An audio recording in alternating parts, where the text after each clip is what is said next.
আজকে উপদেষ্টা পরিষদের বৈঠকে ভোটার তালিকা সংশোধন অধ্যাদেশ 2025 এটা খসড়া এবং নীতিগত চূড়ান্ত অনুমোদন দেওয়া হয়েছে। এটা জাস্ট যে আইনি ব্যাখ্যাটা আছে, আমি ওই জটিল আইনি ভাষায় না গিয়ে আপনাদেরকে একদম সহজে বলি। সেটা হচ্ছে এক্সিস্টিং যে সিস্টেম, সেই সিস্টেম অনুযায়ী বাংলাদেশের নাগরিকদের যে সমস্ত ব্যক্তিরা ভোটার হওয়ার উপযোগী হন, অর্থাৎ যাদের বয়স 18 হয়, তারা শুধুমাত্র ওই বছরের ডিসেম্বরের মধ্যে যাদের বয়স 18 হয়, সেই বছরের জানুয়ারিতে এসে যে হালনাগাদটা হয়, সেই হালনাগাদ তালিকায় উনি আসেন। প্রতি বছর জানুয়ারির 2 তারিখে এই খসড়া তালিকা ইলেকশন কমিশন প্রকাশ করে এবং মার্চ মাসের 2 তারিখে চূড়ান্ত তালিকা প্রকাশ করে। তাহলে দেখা যায় যেটা, যে পরবর্তী যে নির্বাচনটি অনুষ্ঠিত হয়, সেই নির্বাচন অনুষ্ঠিত হওয়ার আগে যে সমস্ত নাগরিকরা 18 বছর বয়সে পৌঁছান, অর্থাৎ ভোটার হওয়ার জন্য এলিজেবল হন, তারা ওই ভোটে ভোটাধিকার প্রয়োগ করার সুযোগ পান না, তারা এই তালিকা থেকে বাদ পড়ে যান। তাদেরকে পরবর্তী নির্বাচনের জন্য আবার অপেক্ষা করতে হয়।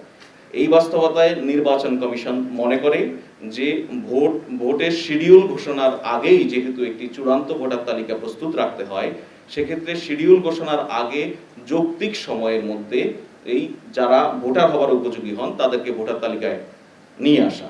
এটার জন্য যেটা করতে হবে, ধরুন ফেব্রুয়ারিতে একটা ইলেকশন, তার 2 মাস আগে সর্বোচ্চ শিডিউল প্রকাশ করা হয়। সেই ফেব্রুয়ারি ইলেকশনের 2 মাস আগে বললে আমরা সর্বোচ্চ নভেম্বর, তার মানে নভেম্বর পর্যন্ত মানুষগুলি যারা ভোটার হওয়ার উপযোগী হন তারা ভোটাধিকার দেওয়ার সুযোগ পান না, বরঞ্চ তার আগের জানুয়ারিতে, অর্থাৎ তার আগের বছরের ডিসেম্বর পর্যন্ত যারা 18 বছর হয়েছেন শুধুমাত্র তারাই পান। আজকে যেই আইনটি অধ্যাদেশটি অনুমোদন হলো, এর ফলে অন্তত ডিসেম্বরে যদি ভোট হয়, অর্থাৎ যখন নির্বাচনের শিডিউল ঘোষণা হবে তার অন্তত 1 মাস আগ পর্যন্ত যে সমস্ত ব্যক্তিরা 18 বছর বয়স হবেন, ভোটার হওয়ার জন্য এলিজেবল হবেন, তারা ভোটার তালিকায় অন্তর্ভুক্ত হওয়ার সুযোগ পাবেন। ধন্যবাদ। আপনারা প্রশ্ন করতে পারেন। Thank you.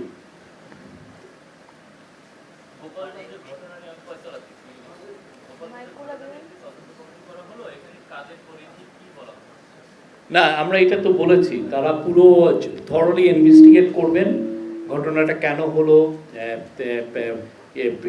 এই পুরো ইয়েতে এটার মানে কিভাবে মৃত্যুগুলো হলো সবগুলোই দেখবেন, ভায়োলেন্সটা কারা করলো।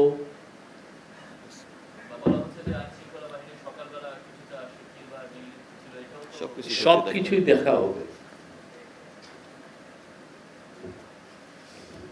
শফিক ভাই, আমার নাম মোহন, আমি 71 টিভিতে কাজ করি। ভাই, আমার জানার বিষয় হচ্ছে যে আগে তো আমরা দেখেছি যে ফ্যামিলির লোকজনের অঙ্গ প্রত্যঙ্গ যে ডোনেশনের বিষয়টা, এই আইন মানে নতুন যে আইনটি হচ্ছে বা খসড়াটা যেটা হলো, এর মাধ্যমে আসলে কারা কারা দেওয়ার মতো এলিজিবল হবেন সেই বিষয়টা যদি এইটার ব্যাপারে একটা পুরো আপনারা দেখবেন যে এই লটা যদি আপনি পড়ে দেখেন, এখানে বিস্তারিত দেওয়া আছে।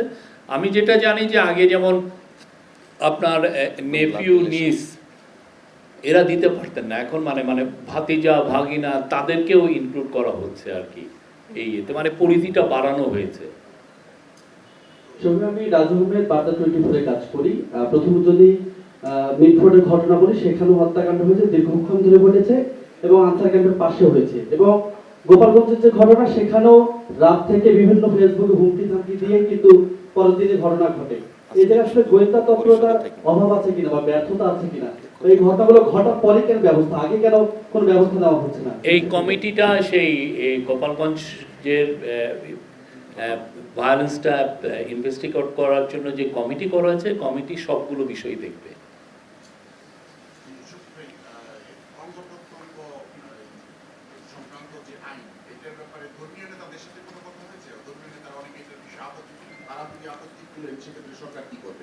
আমি তো বললাম আপনার যা কিছু করা হয়েছে এটা লফুল ইন্টারন্যাশনাল নর্ম মেনে এগুলো করা হয়েছে।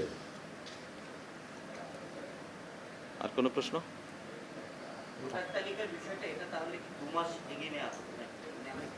না, 2 মাস এগিয়ে আনা নয়। বর্তমানে হচ্ছে যে যেই নাগরিকদের ভোটার হওয়ার মতো এলিজেবল মানে 18 বছর বয়স হয়, প্রতি বছর ডিসেম্বরের মধ্যে যাদের হয় তাদেরকেই শুধুমাত্র অন্তর্ভুক্ত করা হয়। জানুয়ারিতে খসড়া তালিকা প্রকাশ করে, কিন্তু আপনি দেখুন ডিসেম্বরের অনেক পরে এসে ধরুন অক্টোবর নভেম্বর একটা নির্বাচন হচ্ছে, সেই নির্বাচনের মধ্যে দেশের হাজার হাজার লাখ লাখ মানুষের কিন্তু বয়স 18 হয়, তারা ভোটার হওয়ার উপযোগী হন, কিন্তু তারা তালিকায় লিপিবদ্ধ হতে পারেন না, তারা তাদের ভোটাধিকার প্রয়োগ করার সুযোগ পান না। সেই জন্য এখন যে সংশোধনটা আনা হয়েছে, নির্বাচনের তফসিল যে সময় ঘোষণা করা হবে, তফসিল ঘোষণার সময় কিন্তু আসলে একটা চূড়ান্ত ভোটার তালিকা নির্বাচন কমিশনের হাতে থাকা প্রয়োজন হয়।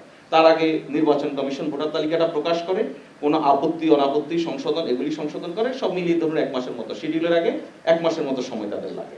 তার মানে কি, এই 1 মাস আগে ধরুন শিডিউল নির্বাচন কমিশন একটা নির্বাচনের জন্য একটা শিডিউল ঘোষণা করছে, সেটা অক্টোবর মাসে। তার মানে কি, আমরা সেপ্টেম্বর যাচাই বাছাই হবে, সেপ্টেম্বরের আগের মাস পর্যন্ত যারা 18 বছর বয়স এলিজেবল তারা এখন ভোটার তালিকায় অন্তর্ভুক্ত হতে পারবে। অর্থাৎ আপনার নির্বাচনের আগে আগে যৌক্তিক সময়ের মধ্যে যাদের বয়স 18 হবে, যারা ভোটার হওয়ার জন্য এলিজেবল হবে, তারা সবাই এখন ভোটার তালিকায় অন্তর্ভুক্ত হতে পারবে।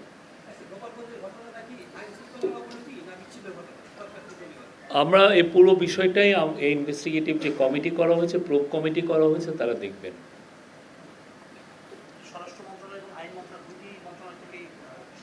স্বরাষ্ট্র মন্ত্রণালয় তো হচ্ছেন নাসিমুল গনি সাহেব, তো হচ্ছেন এটা নেতৃত্ব দিচ্ছেন।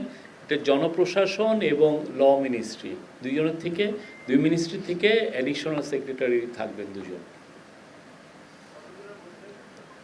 এটা 2 সপ্তাহ আপনারা দেখবেন। আমরা তো আপনারা যারা আমাদের হোয়াটসঅ্যাপ গ্রুপে নাই, প্লিজ আমাদেরকে রিকোয়েস্ট করবেন, আমরা কিন্তু সবার জন্য ওপেন। আপনাদের হোয়াটসঅ্যাপ গ্রুপে আমাদের এই যে তিথি আছেন, ফয়েজ আছেন, অপূর্ব জাহাঙ্গীর আছেন, আমি আছি, আজাদ মজুমদার আছেন, নাইম আলী আছেন, যে কাউকে আপনারা ফোন দিলে আমরা আপনাদেরকে হোয়াটসঅ্যাপ গ্রুপে আমরা অ্যাড করে নিব। অ্যাড করে নিলে আমরা আমাদের যে নিউজগুলো হয় আমরা সবগুলোই কিন্তু পাবলিশ করি, আপনারা এটার অ্যাক্সেস পাবেন। এটা ইটস ফর এভরিওয়ান।